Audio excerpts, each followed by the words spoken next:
இயேசு கிறிஸ்துவை பார்த்து பிசாசு ஒரு முறை சொல்லும், நீர் தாழ விழுந்து என்னை பணிந்து கொண்டால் இந்த பூமி மொத்தத்தையும் உங்களுக்கு தருவேன் அப்படின்னு.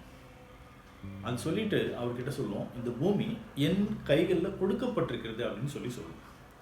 அப்போது ஒரே ஒரு முறை இந்த பூமி, இந்த உலகம் தேவனுடைய கைகளில் இருந்து சாத்தானுடைய கைகளுக்கு மாறி இருக்கு.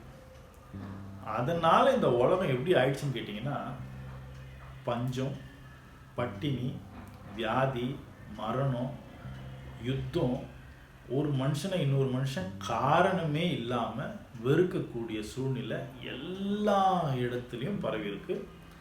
அந்த காலத்துலேருந்து இந்த காலம் வரைக்கும் இருக்கும், இனிமேலும் அப்படி இருக்கும். ஒரு முறை இந்த பூமி சாத்தானுடைய கைக்கு போனதுனால எவ்வளவு பெரிய பிரச்சனை அந்த பூமியில் இருக்கிற எல்லா மனுஷங்களும் அனுபவிக்கிறாங்க. இப்போ இந்த மோசமான உலகத்திலேயே தேவன் ஒரே ஒரு கூட்டத்தை, இஸ்ரேல் மக்களை மட்டும் தன்னுடைய மக்கள்னு பிரித்து எடுத்து அவங்கள அவர் வழிநடத்தின விதத்தை இந்த ஒட்டுமொத்த உலகமும் பார்க்கணும், புரிஞ்சுக்கணும் அப்படிங்கிறதுக்காக இப்படி ஒரு சாம்பிள் விஷயத்தை தேவன் செஞ்சிருக்கிறார். இந்த சாம்பிள் விஷயத்திலேயே அவங்கள 40 வருஷம் வனாந்திரத்தில் அவங்க வரும்போது, அவங்க பல கஷ்டங்களுக்கு நடுவில் வரும்போது அவங்களுக்கு 3 வேளையும் சாப்பாடு கொடுத்தார், தண்ணி கொடுத்துருக்கிறார். அவங்கள வெயில் கூட படாமல் ரொம்ப பத்திரமா அநேக எதிரிகளுக்கு நடுவில் சேஃப்டியாக கொண்டு வந்து கானானில் சேர்த்துருக்கிறார். இங்கே எங்கேயாவது அந்த மக்களுக்கு ஏதாவது நன்மைகள் குறைவுபட்டுச்சா அப்படின்னு பார்த்தீங்கன்னா, ஒரு நன்மையும் குறைவுபடலை. எல்லாத்தையுமே அவங்க அன்லிமிட்டட் அந்த லெவலில் அனுபவிச்சிருக்காங்க. இப்படி விழுந்து போன உலகத்திலேயே இன்னைக்கு இருக்கிற 850 கோடி மக்களுக்கு மேலே இருக்கிற இந்த உலகத்தில் உணவுப் பொருள் இன்னமும் ப்ரொடியூஸ் பண்ணப்பட்டு தான் இருக்குது. எல்லாருமே நல்லா திருப்தியாக சாப்பிட்டுருக்குறாங்க. சாத்தானுடைய கையில் இருக்கிற இந்த உலகத்திலேயே இவ்வளவு டேஸ்டியான ஃப்ரூட்ஸு, இன்னும் நிறைய விஷயங்கள் கிடைக்கும் அப்படின்னா, ஒரு விஷயத்தை நம்ம இமேஜின் பண்ணி பார்க்கணும். தேவனுடைய ராஜ்யம் இந்த பூமியில் ஸ்டார்ட் ஆகும்போது ஒவ்வொரு மனுஷனுக்கும் எப்படிப்பட்ட சந்தோஷம் உண்டாகும், ஒரு மனுஷன் இன்னொரு மனுஷனை எப்படி ஏற்றுக்கொள்வான், நேசிப்பான் அப்படிங்கிறத நம்ம இமேஜின் பண்ணி பார்க்கணும்.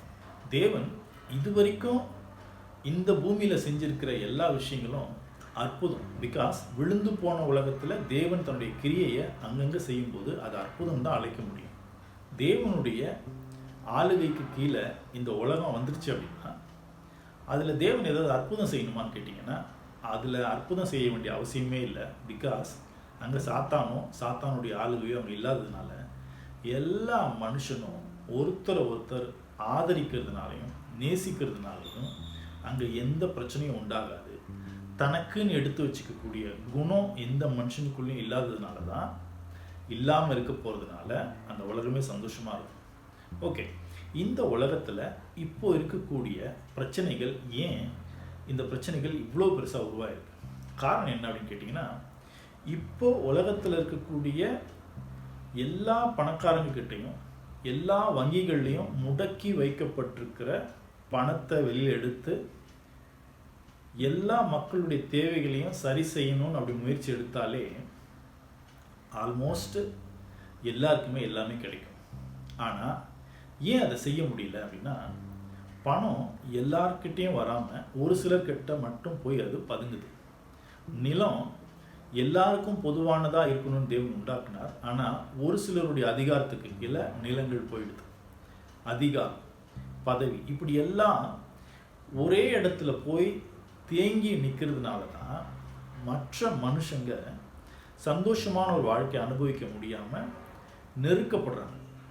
இந்த பணத்தையும் நிலத்தையும் அதிகாரத்தையும் தனக்கு மட்டும் வேணும்னு ஏன் இந்த மனுஷங்க எடுத்து வச்சுக்கிறாங்க அப்படின்னா, அவங்களுக்குள்ளே இருக்கக்கூடிய அந்த சுயநலம், அந்த சுயநலத்தை அவங்க அவ்வளோ கெட்டியாக தனக்கு பின் தன்னுடைய வாரிசு, தன்னுடைய வாரிசுக்கு பின்னாடி தன்னுடைய சந்ததி அப்படின்னு ஒரே குறுகிய மனப்பான்மையிலே இந்த உலகம் இருக்கிறதுனால தான் இந்த உலகத்தில் எல்லா வளங்களும் இருந்தும் எல்லாராலையும் எல்லாத்தையும் அனுபவிக்க முடியல. அப்போ இது எப்படி மாறும் அப்படின்னா, வேதத்தில் சகேயு அப்படிங்கிற ஒரு நபரை நம்மளால் வாசிக்க முடியும். லூக்கா எழுதின புஸ்தகம் 19வது அதிகாரத்தில் நாம் இதை வாசித்து பார்க்க முடியும். அதில் சகேயு ரொம்ப பெரிய ஐஸ்வர்யவானாக இருந்தார். அவர் டேக்ஸ் கலெக்ட் பண்ணுற நபராக இருந்தார். இந்த நபர் இயேசு கிறிஸ்து கிட்ட ஒரே ஒரு முறை பேசியிருப்பார். இயேசு கிறிஸ்து அவர் வீட்டுக்கு வந்திருப்பார்.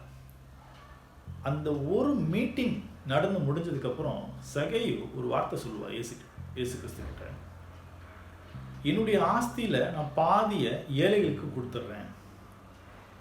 நான் யார்கிட்டயாவது அநியாயமாக ஏதாவது வாங்கியிருந்தால் அதை 4 times 4 மடங்கு நான் என்ன பண்ணுறேன், திருப்பி கொடுக்குறேன் அப்படின்னு.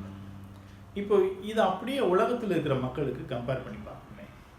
இந்த உலகத்தில் இருக்கக்கூடிய ஒவ்வொரு பெரிய பெரிய பணக்காரர்களும் அவங்களுடைய ஆஸ்தியில் பாதி பாதி பாதி எடுத்து ஒருத்தருக்கு கொடுக்குறாங்க அப்படின்னா, அந்த பெற்றுக்கொள்கிற நபரும் அதில் பாதியை தனக்கு வச்சுக்கிட்டு இன்னொரு பாதியை இன்னொருத்தருக்கு கொடுத்தார் அப்படின்னா எல்லாருக்குமே அப்படியே டிவைட் ஆகிட்டே போகும். அப்போ ஆட்டோமேட்டிக்காக கீழ் மட்டத்தில் இருக்கக்கூடிய ஒரு சாதாரண ஏழை குடிமகன் கூட ஒரு நல்ல நிலைமைக்கு வந்து நிம்மதியான வாழ்க்கையை வாழ முடியும். ஓகே, இந்த சம்பவம் நடந்ததுக்கப்புறம் சகேயு பிச்சைக்காரனாக மாறினாரா, சாப்பாட்டுக்கு வழி இல்லாத நபராக மாறினாரா அப்படின்னு கேட்டிங்கன்னா இல்லை. இயேசு கிறிஸ்து அவரை பார்த்து சொல்லிட்டு போவார், இன்னைக்கு இந்த வீட்டுக்கு ரட்சிப்பு வந்தது அப்படின்னு சொல்லி. அப்போது இயேசு கிறிஸ்து கிட்ட அவருடைய போதனைகளை கற்றுக்கொண்ட எந்த ஒரு நபரும் அந்த போதனைக்காக தன்னை விட்டு கொடுக்கும்போது, அந்த போதனைக்கு கீழ்ப்படிந்து வாழ தொடங்கும் போது அவங்க ஒன்றுமில்லாத நிலைமைக்கு போயிடுவாங்களான்னு கேட்டிங்கன்னா இல்லை.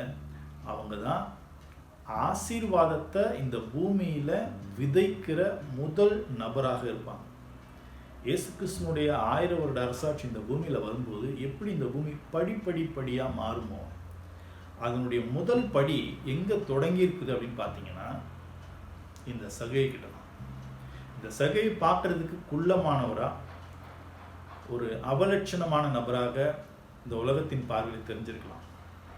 ஆனால் இயேசு கிறிஸ்துவனுடைய ராஜ்யத்தை அவர் ஃபஸ்ட்டு அந்த மாற்றத்தை எங்கேருந்து ஸ்டார்ட் பண்ண வச்சுருக்காருன்னா, இந்த அவலட்சணமான குள்ளமான அந்த மனுஷங்கிட்டேருந்து தான் அந்த புள்ளியே ஸ்டார்ட் ஆகிருக்கு. அப்போ இந்த உலகம் சாத்தானுடைய கையிலிருந்து, பிசாசுனுடைய ஆளுகையிலிருந்து விடுவிக்கப்பட்டு இயேசுனுடைய ராஜ்யமாக மாறும்போது இப்படித்தான் இந்த உலகத்தில் மாற்றங்கள் வரும்போது அந்த மாற்றத்துக்கான ஃபஸ்ட்டு சாம்பிள் தான் நாம் வாசிச்சிருக்கிற சகேயு.